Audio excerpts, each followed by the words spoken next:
ખાતે પવિત્ર સિદ્ધ તાલીમ અંગેની શિબિરનું આયોજન કરવામાં આવ્યું. Vallabh youth organisation education Bharuch દ્વારા આજરોજ પવિત્ર સિદ્ધ તાલીમ અંગેનું શિબિરનું આયોજન કરવામાં આવ્યું હતું.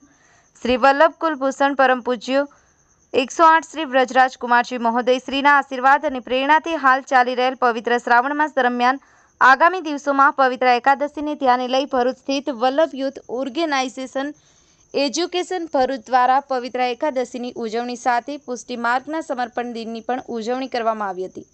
આજરોજ પવિત્ર સિદ્ધ કરવાની શિબિરનું આયોજન કરવામાં આવ્યું હતું, જેમાં સુરતના રેશમના અને સાટિન રિબિનના પવિત્ર સિદ્ધ કરી શીખવવામાં આવ્યા હતા. શિબિરમાં પવિત્ર સિદ્ધ કરતા શીખવા માટે શ્રીમતી પૂર્વીબેન પટેલ, શ્રીમતી મોનાબેન શાહ, શ્રીમતી ઉર્વીબેન શાહ અને શ્રીમતી માધુરીબેન ગજ્જર દ્વારા સેવા આપવામાં આવી હતી. આ સમગ્ર શિબિરના સમગ્ર કાર્યક્રમનું સુંદર આયોજન વલ્લભ યુથ ઓર્ગેનાઇઝેશન એજ્યુકેશન ભરૂચના હેડ શ્રી ચૈતન્ય શાહ અને તેમની ટીમ દ્વારા કરવામાં આવ્યું હતું. સફીક બાપુ, કરજણ સંદેશ ન્યૂઝ, આમોદ.